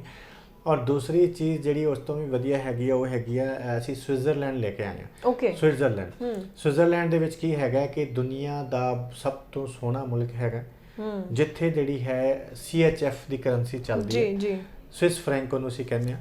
ਸਵਿਸ ਫਰੈਂਕ ਦੀ ਵੈਲਿਊ 82, 83, 84 ਦੇ ਆਸ-ਪਾਸ ਹੈ ਇਸ ਟਾਈਮ। ਤੁਸੀਂ ਅਗਰ ਇੱਕ ਸਵਿਸ ਫਰੈਂਕ ਲੈਂਦੇ ਹੋ ਤਾਂ ਉਹ ਤੁਹਾਡੇ 84 ਰੁਪਏ ਦੇ ਆਸ-ਪਾਸ ਹੈਗਾ। ਔਰ ਸਭ ਤੋਂ ਵੱਡੀ ਗੱਲ ਹੈਗੀ ਆ ਕਿ ਤੁਹਾਡੀ ਜਿਹੜੀ ਸਟੱਡੀ ਹੈਗੀ ਆ ਉਹ ਫ੍ਰੀ ਰਹਿਣ ਵਾਲੀ ਹੈ, ਔਰ ਵੀਜ਼ਾ 100% ਹੋਣ ਵਾਲਾ ਹੈ। ਬਿਲਕੁਲ ਜੀ, ਵੀਜ਼ਾ 100% ਹੋਣ ਵਾਲਾ ਹੈ, ਕਿਉਂਕਿ ਉਹਦਾ ਰੀਜ਼ਨ ਇਹ ਹੈਗਾ ਕਿ ਸਵਿਟਜ਼ਰਲੈਂਡ ਤੋਂ ਪੜ੍ਹਿਆ ਹੋਇਆ ਜਿਹੜਾ ਬੱਚਾ ਹੈਗਾ ਹੈ, ਜਿਹੜੇ ਤਾਂ ਐਕਚੁਅਲ ਪੜ੍ਹਾਈ ਕਰਨਾ ਚਾਹੁੰਦੇ ਆ, ਜਿਹੜੇ PR ਨੂੰ ਨਹੀਂ ਮੁੱਖ ਰੱਖਦੇ ਪਰ ਪੜ੍ਹਾਈ ਕਰਨਾ ਚਾਹੁੰਦੇ ਆ, ਔਰ ਉਸ ਤੋਂ ਬਾਅਦ ਬਹੁਤ ਹੀ ਵਧੀਆ ਜਗ੍ਹਾ ਤੇ ਅੱਛੀ ਜੌਬ ਲੈਣਾ ਚਾਹੁੰਦੇ ਆ, ਉਹਨਾਂ ਲਈ ਸਵਿਟਜ਼ਰਲੈਂਡ ਬਹੁਤ ਵਧੀਆ ਵਰਦਾਨ ਸਿੱਧ ਹੋ ਸਕਦਾ ਅਗਰ ਤੁਸੀਂ ਸਵਿਟਜ਼ਰਲੈਂਡ ਸਟੱਡੀ ਕਰਨ ਜਾਂਦੇ ਹੋ ਤਾਂ। ਜੀ ਜੀ ਜੀ। 3-4 ਇੰਸਟੀਚਿਊਟ ਨੂੰ ਅਸੀਂ ਰਿਪਰੈਜ਼ੈਂਟ ਕਰਦੇ ਹਾਂ ਜੀ ਸਵਿਟਜ਼ਰਲੈਂਡ ਦੇ ਵਿੱਚ। 100% ਰਿਜ਼ਲਟ ਹੈ ਜੀ ਸਵਿਟਜ਼ਰਲੈਂਡ ਦਾ। ਸਵਿਟਜ਼ਰਲੈਂਡ ਦੀ ਅਗਰ ਮੈਂ ਗੱਲ ਕਰਾਂ, ਸਭ ਤੋਂ ਪਹਿਲਾਂ ਤੁਸੀਂ ਇਹ ਜਾਣਨਾ ਚਾਹੋਗੇ ਕਿ ਉੱਥੇ ਹੈ ਕੀ। ਉੱਥੇ ਹੌਸਪਿਟੈਲਿਟੀ ਇੰਡਸਟਰੀ ਦੇ ਬਹੁਤ ਵਧੀਆ ਕੋਰਸਿਸ ਨੇ। ਹੌਸਪਿਟੈਲਿਟੀ ਇੰਡਸਟਰੀ ਦੇ ਵਿੱਚ ਕੀ ਹੈਗਾ ਕਿ ਹੌਸਪਿਟੈਲਿਟੀ ਦੇ ਤੁਸੀਂ ਕਲਨਰੀ ਜਿਹੜਾ ਹੈ ਉਹ ਲੈ ਸਕਦੇ ਹੋ, ਤੁਸੀਂ ਬਿਜ਼ਨਸ ਲੈ ਸਕਦੇ ਹੋ, ਬੈਚਲਰ ਲੈ ਸਕਦੇ ਹੋ, ਤੁਸੀਂ ਇਹ ਜਿਹੜਾ ਹੌਸਪਿਟੈਲਿਟੀ ਬੈਚਲਰ ਲੈ ਸਕਦੇ ਹੋ, ਡਿਪਲੋਮਾ ਲੈ ਸਕਦੇ ਹੋ, ਸਰਟੀਫਿਕੇਸ਼ਨ ਕੋਰਸ ਕਰ ਸਕਦੇ ਹੋ। 1 ਸਾਲ ਤੋਂ ਲੈ ਕੇ 3 ਸਾਲ ਤੱਕ ਦੀ ਸਟੱਡੀ ਜਿਹੜੀ ਹੈ ਤੁਸੀਂ ਇੱਥੇ ਕਰ ਸਕਦੇ ਹੋ। 1 ਸਾਲ ਦੀ ਵੀ ਸਟੱਡੀ ਕਰਕੇ ਕੰਪਲੀਟ ਕਰ ਸਕਦੇ ਹੋ, 2 ਸਾਲ ਦੀ ਵੀ ਕਰ ਸਕਦੇ ਹੋ, 3 ਸਾਲ ਦੀ ਵੀ ਕਰ ਸਕਦੇ ਹੋ। ਤਾਂ ਇਸ ਕਰਕੇ ਜਿਹੜੇ ਸਟੂਡੈਂਟ ਜਾਣਾ ਚਾਹੁੰਦੇ ਨੇ, ਅਗਰ ਉਹਨਾਂ ਸਵਿਟਜ਼ਰਲੈਂਡ ਜਾਣਾ ਹੈ ਤਾਂ ਸਵਿਟਜ਼ਰਲੈਂਡ ਜਾਣ ਦੇ ਲਈ ਉਹਨਾਂ ਨੂੰ ਹੈਗਾ ਕਿ ਤੁਸੀਂ ਤੁਹਾਡੇ ਕੋਲ +2 ਹੋਣੀ ਚਾਹੀਦੀ ਹੈ, ਔਰ ਓਵਰਆਲ 5 ਬੈਂਡ ਚਾਹੀਦੇ ਨੇ, ਸਿਰਫ 5 ਬੈਂਡ। ਕਿਉਂਕਿ ਬੱਚੇ ਬਹੁਤ ਸਾਰੇ ਨੇ ਜਿਨ੍ਹਾਂ ਦੇ 5.5 ਬੈਂਡ ਆਏ ਹੋਏ ਨੇ, 6 ਬੈਂਡ ਆਏ ਹੋਏ ਨੇ, ਪਰ PT ਐਕਸੈਪਟੇਬਲ ਨਹੀਂ ਹੈਗਾ। ਆਈਲੈਟਸ ਤੇ ਟੋਫਲ ਦੋਨੋਂ ਐਕਸੈਪਟੇਬਲ ਨੇ। ਆਈਲੈਟਸ ਵੀ ਲੈ ਸਕਦੇ ਹੋ, ਟੋਫਲ ਵੀ ਲੈ ਸਕਦੇ ਹੋ, ਦੋਨੋਂ ਹੀ ਐਕਸੈਪਟੇਬਲ ਨੇ। ਇਸ ਕਰਕੇ ਸਿਰਫ 5 ਬੈਂਡ ਦੇ ਇਕੁਅਲ ਹੀ ਤੁਹਾਨੂੰ ਟੋਫਲ ਚਾਹੀਦਾ ਹੈ। ਤੇ ਜੇ ਬਹੁਤ ਸਾਰੇ ਬੱਚੇ ਨੇ ਜਿਨ੍ਹਾਂ ਦੇ 6 ਨਹੀਂ ਆ ਰਹੇ, 5.5 ਬੈਂਡ ਨੇ, ਕੈਨੇਡਾ ਜਾਣਾ ਚਾਹੁੰਦੇ, ਆਸਟ੍ਰੇਲੀਆ ਜਾਣਾ ਚਾਹੁੰਦੇ, ਜਾਂ ਆਸਟ੍ਰੇਲੀਆ ਤੋਂ ਰਿਫਿਊਜ਼ ਹੋ ਗਿਆ, ਕੈਨੇਡਾ ਤੋਂ ਰਿਫਿਊਜ਼ ਹੋ ਗਿਆ, 100% ਵੀਜ਼ਾ ਉਹ ਬੱਚੇ ਲੈ ਸਕਦੇ ਨੇ। ਉਹਨਾਂ ਦੀ ਜਿਹੜੀ ਹੈ ਫੀਸ ਜਿਹੜੀ ਆ ਆਫਟਰ ਵੀਜ਼ਾ ਹੀ ਜਾਏਗੀ, ਅਸੀਂ ਆਫਟਰ ਵੀਜ਼ਾ ਹੀ ਫੀਸ ਪੇ ਕਰਾਂਗੇ ਤੁਹਾਡੀ, ਠੀਕ ਹੈ। ਤੁਸੀਂ ਸਾਡੇ ਨਾਲ ਪਹਿਲਾਂ ਕੁਝ ਨਹੀਂ ਦੇਣਾ, ਤੁਸੀਂ ਸਾਨੂੰ ਮਿਲ ਸਕਦੇ ਹੋ ਔਰ 100% ਵੀਜ਼ਾ ਲਈ ਗੱਲ ਕਰ ਸਕਦੇ ਹੋ। ਹੁਣ ਸਭ ਤੋਂ ਵਧੀਆ ਗੱਲ ਕੀ ਸਵਿਟਜ਼ਰਲੈਂਡ ਦੀ, ਕਿ ਅਗਰ ਬੱਚਾ 1 ਸਾਲ ਪੜ੍ਹਨ ਜਾ ਰਿਹਾ ਜੀ, ਮੰਨ ਲਓ ਤੁਸੀਂ 1 ਸਾਲ ਪੜ੍ਹਾਈ ਕਰਨੀ ਹੈ, ਤੁਹਾਡੀ 15 ਲੱਖ ਰੁਪਏ ਫੀਸ ਹੈ ਜੀ 1 ਸਾਲ ਦੀ ਪੜ੍ਹਾਈ ਦੀ, ਪਰ 15 ਲੱਖ 'ਚ ਕੀ ਮਿਲ ਰਿਹਾ ਹੈ, ਤੁਸੀਂ 6 ਮਹੀਨੇ ਉੱਥੇ ਪੜ੍ਹਨਾ ਹੈ ਔਰ 6 ਮਹੀਨੇ ਤੁਹਾਨੂੰ ਉਹਨਾਂ ਨੇ ਇੰਟਰਨਸ਼ਿਪ ਦੇਣੀ, ਉਹ ਵੀ ਪੇਡ ਇੰਟਰਨਸ਼ਿਪ ਹੈ, 100% ਪੇਡ ਇੰਟਰਨਸ਼ਿਪ, ਉਹਨਾਂ ਦੀ ਗਾਰੰਟੀ ਹੈ। 2250 ਸਵਿਸ ਫਰੈਂਕ ਤੁਹਾਨੂੰ ਮਿਲਣਗੇ। 2250 ਦਾ ਮਤਲਬ ਇਹ ਹੈ ਕਿ ਤੁਹਾਨੂੰ ਘੱਟੋ ਘੱਟ ਜਿਹੜਾ ਹੈ 1,60,70,80,000 ਦੇ ਆਸ-ਪਾਸ ਤੁਹਾਡਾ ਪੈਸਾ ਬਣਦਾ ਹੈ, ਜਿਹੜਾ ਤੁਹਾਨੂੰ ਹਰ ਮਹੀਨੇ ਵਾਪਸ ਮਿਲਣਾ। ਜੇ ਤੁਸੀਂ 6 ਮਹੀਨੇ ਕਰ ਲਏ ਤਾਂ ਤੁਸੀਂ ਲਾ ਲਓ ਤੁਹਾਡੇ ਕੋਲ 10-11 ਲੱਖ ਰੁਪਏ ਵਾਪਸ ਆ ਜਾਣਾ। ਬਿਲਕੁਲ 15 ਚੋਂ 10-11 ਲੱਖ ਰੁਪਏ ਤੁਹਾਡੇ ਕੋਲ ਵਾਪਸ ਆ ਗਿਆ। 15 ਦੇ ਵਿੱਚ ਕੀ ਹੈ, ਤੁਸੀਂ ਰਹਿਣਾ ਵੀ ਫ੍ਰੀ ਹੈ ਔਰ ਖਾਣਾ ਵੀ ਫ੍ਰੀ ਹੈ। ਇਟ ਮੀਨਸ ਤੁਸੀਂ ਕਿਤੇ ਵੀ ਰਹਿੰਦੇ ਹੋ, ਰਹਿਣ ਖਾਣ ਦਾ ਖਰਚਾ ਬਹੁਤ ਹੈ। ਤਾਂ ਇਸ ਕਰਕੇ ਉਹ 4 ਜਿਹੜਾ ਲੱਖ ਰੁਪਏ ਬਚਿਆ ਤੁਹਾਡੇ ਰਹਿਣ ਖਾਣ ਤੇ ਸਾਲ ਦਾ ਹੋ ਗਿਆ। ਤੁਸੀਂ ਇਹ ਦੇਖ ਲਓ ਕਿ ਤੁਸੀਂ ਉੱਥੇ ਫ੍ਰੀ ਚ ਪੜ੍ਹ ਰਹੇ ਹੋ ਔਰ ਇਸ ਤੋਂ ਬਾਅਦ ਬਹੁਤ ਅੱਛੀਆਂ ਓਪਰਚੁਨਿਟੀਜ਼ ਨੇ। ਅਗਰ ਉੱਥੇ ਤੁਸੀਂ ਡਿਗਰੀ ਕਰਦੇ ਹੋ, ਤੁਸੀਂ USA ਪਲੇਸਮੈਂਟ ਲੈ ਸਕਦੇ ਹੋ, ਤੁਸੀਂ ਜਰਮਨੀ ਪਲੇਸਮੈਂਟ ਲੈ ਸਕਦੇ ਹੋ, ਸਭ ਜਗ੍ਹਾ ਪਲੇਸਮੈਂਟ ਲੈ ਸਕਦੇ ਹੋ। ਅਗਰ ਤੁਸੀਂ 1 ਸਾਲ ਤੋਂ ਬਾਅਦ ਚਾਹੁੰਦੇ ਹੋ ਕਿ ਤੁਸੀਂ ਕਿਤੇ ਹੋਰ ਕਿਸੇ ਜਗ੍ਹਾ ਦੇ ਵਿੱਚ ਤੁਸੀਂ ਜੌਬ ਕਰਨਾ ਚਾਹੁੰਦੇ ਹੋ, ਤੁਹਾਡੇ ਕੋਲ 1 ਸਾਲ ਦਾ ਸਰਟੀਫਿਕੇਸ਼ਨ ਕੋਰਸ ਪੂਰਾ ਹੋ ਗਿਆ ਜਾਂ ਫਿਰ 2 ਸਾਲ ਦਾ ਡਿਪਲੋਮਾ ਪੂਰਾ ਹੋ ਗਿਆ, ਉਹ ਡਿਪਲੋਮਾ ਕਰਨ ਤੋਂ ਬਾਅਦ ਤੁਸੀਂ ਜਰਮਨੀ ਜਾ ਸਕਦੇ ਹੋ। ਤੁਸੀਂ ਪੂਰੇ ਸ਼ੈਂਗਨ ਦੀਆਂ 22 ਕੰਟਰੀਆਂ ਦੇ ਵਿੱਚ 22 ਕੰਟਰੀਜ਼ ਦੇ ਵਿੱਚ ਕਿਤੇ ਵੀ ਜਾ ਸਕਦੇ ਹੋ, ਕਿਤੇ ਵੀ ਕੰਮ ਕਰ ਸਕਦੇ ਹੋ, ਕਿਤੇ ਵੀ ਰਹਿ ਸਕਦੇ ਹੋ ਤੇ ਉੱਥੋਂ ਡੇਲੀ ਵਿਜ਼ਿਟ ਕਰ ਸਕਦੇ ਹੋ ਜੀ। ਇਸ ਕਰਕੇ ਤੁਸੀਂ ਅਗਰ ਸਵਿਟਜ਼ਰਲੈਂਡ ਜਾਂਦੇ ਹੋ ਤਾਂ ਤੁਹਾਡੇ ਜਿਹੜੇ ਦਰਵਾਜ਼ੇ ਨੇ ਉਹ ਸਾਰੇ ਇਹਨਾਂ ਕੰਟਰੀ ਲਈ ਓਪਨ ਹੋ ਜਾਂਦੇ ਨੇ। ਔਰ ਇਹਨਾਂ ਸਭ ਦੇ ਵਿੱਚ ਕਈ ਜਗ੍ਹਾ ਦੇਖੋ, ਹੁਣ ਥੋੜਾ ਜਰਮਨੀ ਨੇ ਮੁਸ਼ਕਿਲ ਕਰ ਦਿੱਤਾ ਹੈ। ਜਰਮਨੀ ਨੇ ਇੱਕ ਟੈਸਟ ਲਾਂਚ ਕਰ ਦਿੱਤਾ ਹੈ ਕਿ ਤੁਸੀਂ ਉਹ ਟੈਸਟ ਤੋਂ ਬਿਨਾਂ ਜਿਹੜਾ ਹੈ ਸਾਡੇ ਕੋਲ ਨਹੀਂ ਆ ਸਕਦੇ ਹੋ। ਉਹ ਟੈਸਟ ਤੋਂ ਬਿਨਾਂ ਤੁਸੀਂ ਅਪਾਇੰਟਮੈਂਟ ਵੀ ਨਹੀਂ ਲੈ ਸਕਦੇ ਹੋ। ਟੈਸਟ ਐਜ ਦੇ ਨਾਂ ਤੇ ਉਹਦਾ ਨਾਮ ਹੈਗਾ। 18,000 ਉਹਦੀ ਫੀਸ ਜਾਣੀ ਹੈ। ਔਰ ਜਰਮਨੀ ਜਿਹੜਾ ਹੈ ਉਹ ਪਹਿਲਾਂ ਬਹੁਤ ਵਧੀਆ ਚੱਲ ਰਿਹਾ ਸੀ, ਪਰ ਜਰਮਨੀ ਨਾਲੋਂ ਵੀ ਇਹ ਤੁਹਾਨੂੰ ਈਜ਼ੀ ਪਏਗਾ ਔਰ ਵੀਜ਼ਾ ਫਟਾਫਟ ਹੋਣਗੇ। ਇਸ ਕਰਕੇ ਜਿਹੜੇ ਵੀ ਸਟੂਡੈਂਟ ਜਿਹੜੇ ਯੂਰਪ 'ਚ ਸੈਟਲ ਹੋਣਾ ਚਾਹੁੰਦੇ, ਦੇਖੋ ਸਵਿਟਜ਼ਰਲੈਂਡ ਦੇ ਵਿੱਚ ਇਨਕਮ ਬਹੁਤ ਅੱਛੀ ਹੈ, ਜਰਮਨੀ 'ਚ ਇਨਕਮ ਬਹੁਤ ਅੱਛੀ ਹੈ। ਕਿਸੇ ਵੀ ਕੰਟਰੀ, ਤੁਸੀਂ ਪੋਰਚੁਗਲ ਜਾਣਾ, ਹੋਰ ਕਿਸੇ ਹੋਟਲ 'ਚ ਕੰਮ ਕਰਨਾ ਹੈ, ਤੁਸੀਂ ਇੱਥੇ 2 ਸਾਲ ਲਾਓ ਡਿਪਲੋਮਾ ਤੋਂ ਬਾਅਦ ਪੋਰਚੁਗਲ ਚਲੇ ਜਾਓ, ਉੱਥੇ ਜੌਬ ਲੈ ਲਓ ਕਿਸੇ ਹੋਟਲ 'ਚ, ਉੱਥੇ PR ਬਹੁਤ ਜਲਦੀ ਆ। ਇਸ ਕਰਕੇ PR ਦੇ ਦਰਵਾਜ਼ੇ ਵੀ ਖੁੱਲ੍ਹੇ ਹੋਏ ਨੇ, ਠੀਕ ਹੈ ਜੀ। ਇਸ ਕਰਕੇ ਮੈਂ ਕਹਾਂਗਾ ਕਿ ਜਿਹੜੇ ਵੀ ਸਟੂਡੈਂਟ ਦੇ ਕੋਈ ਕੁਐਸਚਨ ਹੈਗੇ ਨੇ ਇਸ ਚੀਜ਼ ਦੇ ਲਈ, ਤੁਸੀਂ ਸਾਨੂੰ ਕਾਲ ਕਰ ਸਕਦੇ ਹੋ, ਸਾਡੇ ਨਾਲ ਰਾਬਤਾ ਕਰ ਸਕਦੇ ਹੋ, ਸਾਡੇ ਤੋਂ ਪ੍ਰੋਪਰ ਇਨਫੋਰਮੇਸ਼ਨ ਲੈ ਸਕਦੇ ਹੋ ਤਾਂ ਕਿ ਤੁਹਾਨੂੰ ਸਵਿਟਜ਼ਰਲੈਂਡ ਜਿਹੜਾ ਸਟੱਡੀ ਤੁਸੀਂ ਕਰਨ ਲਈ ਜਾ ਪਾਓ। ਜੀ ਜੀ ਜੀ ਬਿਲਕੁਲ, ਵਾਕਈ ਬਹੁਤ ਚੰਗੀ ਆਪਸ਼ਨ ਹੈ ਸਵਿਟਜ਼ਰਲੈਂਡ ਦਾ ਸਟੱਡੀ ਵੀਜ਼ਾ। ਸਟੂਡੈਂਟਸ ਅਗਰ ਅਪਲਾਈ ਕਰਦੇ ਨੇ ਫ੍ਰੀ ਸਟੱਡੀ 100% ਵੀਜ਼ਾ ਜੋ ਹੈ ਸਕਸੈਸ ਰੇਟ ਆ ਰਿਹਾ ਤੇ ਬਹੁਤ ਚੰਗੀ ਆਪਸ਼ਨਸ ਹੈ। ਪੂਰਾ ਡਿਟੇਲ ਵਿੱਚ ਸਰ ਨੇ ਵੀ ਸਮਝਾਇਆ ਹੈ ਕਿ ਕਿਵੇਂ ਤੁਸੀਂ ਬਹੁਤ ਵਧੀਆ ਅਰਨਿੰਗ ਵੀ ਉੱਥੇ ਕਰ ਸਕਦੇ ਹੋ। ਸੋ ਜ਼ਰੂਰੀ ਨਹੀਂ ਹੁੰਦਾ ਕਿ ਅਸੀਂ ਭੇਡ ਚਾਲ ਵਿੱਚ ਹੀ ਪਏ ਰਹੀਏ ਕਿ ਜਿੱਥੇ ਬਾਕੀ ਸਾਰੇ ਜਾ ਰਹੇ, ਪਰ ਨਾਲ ਦੀ ਨਾਲ ਅੱਜ ਦੇ ਸਮੇਂ ਦੇ ਵਿੱਚ ਬਹੁਤ ਸਾਰੀਆਂ ਆਪਸ਼ਨਸ ਨੇ। ਸੋ ਅਗਰ ਲੱਗਦਾ ਕਿ ਆਸਟ੍ਰੇਲੀਆ ਸਟ੍ਰਿਕਟ ਹੋ ਗਿਆ ਜਾਂ ਅੱਗੋਂ ਆਉਣ ਵਾਲੇ ਟਾਈਮ ਵਿੱਚ UK ਥੋੜਾ ਸਟ੍ਰਿਕਟ ਹੋ ਜਾਏਗਾ, ਇੰਟਰਵਿਊ ਬੇਸਡ ਹੋ ਜਾਏਗਾ, ਤਾਂ ਨਾਲ ਦੀ ਨਾਲ ਸਵਿਟਜ਼ਰਲੈਂਡ ਵਰਗੀਆਂ ਜਾਂ ਸਰ ਨੇ ਹੋਰ ਵੀ ਜਿਹੜੀਆਂ ਆਪਸ਼ਨਸ ਦੱਸੀਆਂ ਨੇ ਤਾਂ ਤੁਸੀਂ ਉੱਥੇ ਵੀ ਅਪਲਾਈ ਕਰ ਸਕਦੇ ਹੋ। ਤੇ ਹਮੇਸ਼ਾ ਹੀ ਜਦੋਂ ਵੀ ਸਰ ਦੇ ਕੋਲ ਅਸੀਂ ਆਉਂਦੇ ਹਾਂ, ਸਰ ਸਟੂਡੈਂਟਸ ਦੇ ਲਈ, ਹਰ ਇੱਕ ਤਰ੍ਹਾਂ ਦੇ ਸਟੂਡੈਂਟ ਦੇ ਲਈ, ਹਰ ਇੱਕ ਤਰ੍ਹਾਂ ਦੀ ਪ੍ਰੋਫਾਈਲ ਦੇ ਲਈ ਅਲੱਗ-ਅਲੱਗ ਆਪਸ਼ਨਸ ਟਾਈਮਲੀ ਦੱਸਦੇ ਰਹਿੰਦੇ ਨੇ ਤਾਂ ਕਿ ਸਟੂਡੈਂਟਸ ਨੂੰ ਪਤਾ ਹੋਵੇ ਕਿ ਸਿਰਫ ਕੈਨੇਡਾ, ਆਸਟ੍ਰੇਲੀਆ, UK ਹੀ ਨਹੀਂ, ਹੋਰ ਬਹੁਤ ਜਗ੍ਹਾਵਾਂ ਨੇ ਜਿੱਥੇ ਤੁਸੀਂ ਜਾ ਕੇ ਆਪਣਾ ਫਿਊਚਰ ਬ੍ਰਾਈਟ ਕਰ ਸਕਦੇ ਹੋ। ਤੇ ਤੁਸੀਂ ਵੀ ਇਹ ਸਾਰੀ ਜਾਣਕਾਰੀ ਦਾ ਫਾਇਦਾ ਲੈ ਕੇ ਇਹਨਾਂ ਜਗ੍ਹਾ ਤੇ ਵੀ ਜ਼ਰੂਰ ਕਰੋ, ਕਿਉਂਕਿ ਆਉਣ ਵਾਲੇ ਟਾਈਮ ਵਿੱਚ ਫਿਰ ਜਦੋਂ ਹੌਲੀ-ਹੌਲੀ ਰਸ਼ ਵੱਧ ਜਾਂਦਾ ਹੈ, ਫਿਰ ਅਸੀਂ ਦੇਖਦੇ ਹਾਂ, ਫਿਰ ਸੋਚਦੇ ਹਾਂ ਕਿ ਕਾਸ਼ ਅਸੀਂ ਪਹਿਲਾਂ ਉੱਥੇ ਹੀ ਅਪਲਾਈ ਕਰ ਲਿਆ ਹੁੰਦਾ। ਸੋ ਇਹ ਕਾਸ਼ ਆਪਣੇ ਮਨ ਵਿੱਚ ਨਾ ਰੱਖੋ ਤੁਸੀਂ, ਤੇ ਟਾਈਮਲੀ ਜੋ ਹੈ ਪੂਰੀ ਜਾਣਕਾਰੀ ਲੈ ਕੇ ਤੁਸੀਂ ਅਪਲਾਈ ਜ਼ਰੂਰ ਕਰੋ। ਲਗਾਤਾਰ ਨੰਬਰ ਡਿਸਪਲੇ ਹੋ ਰਿਹਾ, ਇਸ ਤੇ ਕਾਲ ਕਰਕੇ ਤੁਸੀਂ ਈਜ਼ੀਵੇ ਕੰਸਲਟੈਂਸੀ ਟੀਮ ਦੇ ਨਾਲ ਆਪਣਾ ਰਾਬਤਾ ਕਾਇਮ ਕਰੋ। ਤੁਸੀਂ ਇੱਥੇ ਆਫਿਸ ਆਓ, ਪੂਰੀ ਐਡਰੈਸ ਡਿਟੇਲਸ ਜੋ ਹੈ ਸਕਰੋਲ ਦੇ ਵਿੱਚ ਚੱਲ ਰਹੀਆਂ ਨੇ, ਤੁਸੀਂ ਆਫਿਸ ਆਓ, ਡਾਕੂਮੈਂਟਸ ਲੈ ਕੇ ਅਸੈਸਮੈਂਟ ਕਰਵਾਓ। ਸਾਡੇ ਇੰਨੇ ਸਾਲਾਂ ਦਾ ਤਜਰਬਾ, ਕਈ ਸਟੂਡੈਂਟਸ ਇਹਨਾਂ ਥਰੂ ਆਪਣਾ ਫਿਊਚਰ ਬ੍ਰਾਈਟ ਕਰ ਚੁੱਕੇ ਨੇ। ਸਰ ਹੋਰ ਇੱਥੇ ਆਪਾਂ ਦੇਖੋ, ਜਿਵੇਂ ਤੁਸੀਂ ਕਿਹਾ ਕਿ ਆਸਟ੍ਰੇਲੀਆ ਦੀ ਜਦੋਂ ਆਪਾਂ ਗੱਲ ਕੀਤੀ ਫਰਾਡ ਡਾਕੂਮੈਂਟਸ ਦੀ ਗੱਲ ਕੀਤੀ, ਕੈਨੇਡਾ ਦੀ ਤੁਸੀਂ ਗੱਲ ਕੀਤੀ ਕਿ ਮਿਸਮੈਚ ਹੁੰਦਾ, ਕੋਰਸ ਐਲੀਮੈਂਟ ਨਹੀਂ ਹੁੰਦੇ, ਪਰ ਆਪਾਂ ਹੁਣ ਜਿਵੇਂ ਗੱਲ ਕਰੀ ਇੱਕ ਤਰੀਕੇ ਨਾਲ ਆਪਾਂ ਕੈਨੇਡਾ ਦੀ ਗੱਲ ਕਰੀਏ ਤਾਂ ਬੜਾ ਸਟੇਬਲ ਜਿਹਾ ਲੱਗਦਾ ਕਿ ਸਟੂਡੈਂਟਸ ਦੇ ਧਿਆਨ ਵਿੱਚ ਰੱਖ ਕੇ ਹਮੇਸ਼ਾ ਚੇਂਜਸ ਕਰਦੇ ਨੇ ਕਿ ਸਟੂਡੈਂਟਸ ਖਰਾਬ ਨਾ ਹੋਣ। ਪਰ ਆਪਾਂ ਅੱਜ ਆਪਣੇ ਇੰਡੀਅਨ ਨਾਰਥ ਦੇ ਸਟੂਡੈਂਟਸ ਦੀ ਗੱਲ ਕਰੀਏ ਤਾਂ ਕੀ ਦੇਖ ਰਹੇ ਹੋ, ਉਹਨਾਂ ਦੀ ਆਪਣੀ ਚੁਆਇਸ ਕੀ ਰਹਿੰਦੀ ਹੈ, ਪਰ ਸਮੇਂ ਦੇ ਹਿਸਾਬ ਨਾਲ ਕਿੱਥੇ ਚੇਂਜ ਕਰਨਾ ਜ਼ਰੂਰੀ ਹੈ? ਬਿਲਕੁਲ ਜੀ, ਦੇਖੋ ਕੈਨੇਡਾ ਜਿਹੜਾ ਹੈ ਉਹ ਜਸਟ ਜਿਹੜੇ ਕਈ ਲੋਕ ਸਿਰਫ PR ਲਈ ਚੂਜ਼ ਕਰਦੇ ਨੇ ਜੀ ਕਿ ਅਸੀਂ PR ਲਈ ਜਾਣਾ ਹੈ, ਤਾਂ ਇਸ ਕਰਕੇ ਕੈਨੇਡਾ ਬੈਸਟ ਆਪਸ਼ਨ ਹੈ ਜੀ। ਬਟ ਦੇਖੋ ਅਰਨਿੰਗ ਵਾਈਜ਼ ਔਰ ਸੈਟਲਮੈਂਟ ਦੇ ਲਈ ਮੈਂ ਕਹਾਂਗਾ ਠੀਕ ਹੈ, PR ਤੁਹਾਨੂੰ ਬਹੁਤ ਜਲਦੀ ਮਿਲ ਸਕਦੀ ਕੈਨੇਡਾ ਦੇ ਵਿੱਚ, ਪਰ ਜਿਵੇਂ ਮੈਂ ਤੁਹਾਨੂੰ ਸਵਿਟਜ਼ਰਲੈਂਡ ਦੀ ਆਪਸ਼ਨ ਦੇ ਰਿਹਾ, ਬਹੁਤ ਸਾਰੇ ਸਟੂਡੈਂਟ ਨੇ ਜਿਨ੍ਹਾਂ ਨੇ ਬੈਚਲਰ ਇਨ ਹੌਸਪਿਟੈਲਿਟੀ ਕੀਤੀ ਹੋਈ ਹੈ, ਜਿਹੜੇ ਹੌਸਪਿਟਲ ਇੰਡਸਟਰੀ ਨੂੰ ਅਪਣਾਉਣਾ ਚਾਹੁੰਦੇ ਨੇ, ਉਹਨਾਂ ਲਈ ਅਗਰ ਤੁਸੀਂ 5 ਸਟਾਰ 7 ਸਟਾਰ, ਮੈਂ ਇਹੋ ਜਿਹੇ ਬੱਚੇ ਦੇਖੇ ਨੇ ਜਿਹੜੇ ਸਵਿਟਜ਼ਰਲੈਂਡ ਤੋਂ ਪੜ੍ਹ ਕੇ ਉਸ ਤੋਂ ਬਾਅਦ USA ਕੰਮ ਕਰ ਰਹੇ ਨੇ, ਉਸ ਤੋਂ ਬਾਅਦ ਜਰਮਨੀ ਕੰਮ ਕਰ ਰਹੇ ਨੇ, ਉਸ ਤੋਂ ਬਾਅਦ ਨਿਊਜ਼ੀਲੈਂਡ ਕੰਮ ਕਰ ਰਹੇ ਨੇ ਅਤੇ ਹੋਰ ਬਹੁਤ ਸਾਰੀਆਂ ਕੰਟਰੀਜ਼ ਕੰਮ ਕਰ ਰਹੇ ਨੇ ਜੀ। ਤੁਹਾਡੇ ਕੋਲ ਪੂਰੇ ਵਰਲਡ ਦੇ ਦਰਵਾਜ਼ੇ ਖੁੱਲ੍ਹਣ ਵਾਲੇ ਨੇ। ਔਰ ਮਾਸਟਰ ਜਿਹੜਾ ਹੈ ਤੁਸੀਂ ਕਰਨ ਲਈ ਲੈ ਸਕਦੇ ਹੋ, ਤੁਸੀਂ ਹਸਪੀਟਲ ਹੀ ਲੈ ਸਕਦੇ ਹੋ। ਦੋਨੋਂ ਆਪਸ਼ਨਸ ਹੈਗੀਆਂ ਨੇ ਤੁਹਾਡੇ ਕੋਲ। ਤੁਸੀਂ ਕੈਨੇਡਾ ਜਾ ਸਕਦੇ ਹੋ, ਕੈਨੇਡਾ ਨੋ ਡਾਊਟ ਕੋਈ ਬਹੁਤ ਵਧੀਆ ਕੰਟਰੀ ਹੈ ਔਰ ਤੁਸੀਂ ਉੱਥੇ ਜਿਹੜਾ ਹੈ ਆਪਣਾ ਜੀਵਨ ਜਿਹੜਾ ਹੈ ਬਿਤਾ ਸਕਦੇ ਹੋ। ਬਟ ਜਿਹੜੇ ਬੱਚੇ ਐਕਚੁਅਲ 'ਚ ਜਿਨ੍ਹਾਂ ਨੂੰ ਹਸਪੀਟੈਲਿਟੀ ਲਈ ਅਗਰ ਕੋਈ ਕੰਟਰੀ ਮੰਨਿਆ ਜਾਂਦਾ ਹੈ ਤਾਂ ਸਵਿਟਜ਼ਰਲੈਂਡ ਤੋਂ ਵਧੀਆ ਕੰਟਰੀ ਕੋਈ ਨਹੀਂ। ਬਿਲਕੁਲ ਕਿਉਂਕਿ ਸਵਿਟਜ਼ਰਲੈਂਡ ਪੂਰਾ ਹੀ ਬੇਸਡ ਹੀ ਹਸਪੀਟੈਲਿਟੀ ਇੰਡਸਟਰੀ 'ਤੇ ਹੈ ਔਰ ਉੱਥੇ ਹੀ ਤੁਹਾਡਾ ਜਿਹੜਾ ਪੂਰਾ ਕੰਮ ਹੁੰਦਾ। ਤਾਂ ਇਸ ਕਰਕੇ ਮੈਂ ਅਗਰ ਕੈਨੇਡਾ ਦੀ ਗੱਲ ਕਰਾਂ, ਤੁਸੀਂ ਰਿਫਿਊਜ਼ਲ ਦੀ ਗੱਲ ਕੀਤੀ ਸੀ, ਤਾਂ ਰਿਫਿਊਜ਼ਲ ਆਉਣ ਦੇ ਜਿਹੜੇ ਰੀਜ਼ਨ ਸੀ ਮੈਂ ਜੋ ਤੁਹਾਡੇ ਨਾਲ ਡਿਸਕਸ ਕੀਤੇ ਨੇ। ਪਰ ਬੱਚੇ ਜਿਹੜੇ ਨੇ ਜਦੋਂ ਉਹਨਾਂ ਨੂੰ ਮਿਸਗਾਈਡ ਕੀਤਾ ਜਾਂਦਾ ਹੈ ਤਾਂ ਉਹਨਾਂ ਨੂੰ ਬਾਅਦ 'ਚ ਰਿਅਲਾਈਜ਼ ਹੁੰਦੀ ਹੈ ਕਿ ਯਾਰ ਅਸੀਂ ਗਲਤ ਹੱਥਾਂ ਵਿੱਚ ਚਲੇ ਗਏ। ਬਿਲਕੁਲ। ਇਸ ਕਰਕੇ ਉਹਨਾਂ ਦੇ ਪੇਰੈਂਟਸ ਕੀ ਹੈ, ਕਈ ਵਾਰੀ ਆਪਣੇ ਕਿਸੇ ਲੋਕਲ ਬੰਦੇ ਨੂੰ ਫੜ ਲੈਂਦੇ ਆ ਕਿ ਜੀ ਮੇਰਾ ਇਹ ਰਿਸ਼ਤੇਦਾਰ ਇਹ ਆਪਣੇ ਆਪ ਕਰਵਾ ਦੇਗਾ। ਹੁਣ ਉਹਨੂੰ ਨਹੀਂ ਪਤਾ ਕਿ ਤੁਹਾਡੇ ਬੱਚੇ ਦਾ ਇੰਟਰਨਲ ਉਹ ਕੀ ਚਾਹੁੰਦਾ ਹੈ। ਬਿਲਕੁਲ ਉਹਦੀ ਚੁਆਇਸ ਕੀ ਹੈਗੀ ਆ, ਉਹ ਕੀ ਕਰਨਾ ਚਾਹੁੰਦਾ। ਕਿਉਂਕਿ ਬੱਚੇ ਨੂੰ ਜ਼ਰੂਰ ਆਪਣੇ ਫਿਊਚਰ ਦੇ ਲਈ ਅਵੇਅਰ ਹੋਣਾ ਚਾਹੀਦਾ ਹੈ। ਭੇਡ ਚਾਲ ਦੇ ਵਿੱਚ ਆ ਕੇ ਕਿਤੇ ਵੀ ਨਹੀਂ ਜਾਣਾ ਚਾਹੀਦਾ। ਤੁਸੀਂ ਜਿੱਥੇ ਵੀ ਜਾਣਾ ਹੈ, ਤੁਸੀਂ ਪੜ੍ਹਨ ਚੱਲੇ ਹੋ, ਤੁਸੀਂ ਪਹਿਲਾਂ ਪੜ੍ਹਾਈ ਦੇ ਫਾਇਦੇ ਵੇਖੋ, ਉੱਥੇ ਕਮਾਈ ਦੇ ਫਾਇਦੇ ਬਾਅਦ 'ਚ ਦੇਖਿਓ। ਕਿਉਂਕਿ ਜਿੰਨਾ ਚਿਰ ਤੁਸੀਂ ਪੜ੍ਹੋਗੇ ਨਹੀਂ ਤਰੀਕੇ ਨਾਲ, ਉਹਨਾਂ ਚਿਰ ਤੁਹਾਡੀ ਲਾਈਫ ਨਹੀਂ ਸੈਟਲ ਹੋ ਸਕਦੀ। ਤੁਸੀਂ ਉੱਥੇ ਜਾ ਕੇ ਵੀ ਧੱਕੇ ਹੀ ਖਾਓਗੇ ਅਗਰ ਤੁਸੀਂ ਅੱਛੇ ਤਰੀਕੇ ਨਾਲ ਨਹੀਂ ਪੜ੍ਹਾਈ ਕੀਤੀ ਤਾਂ।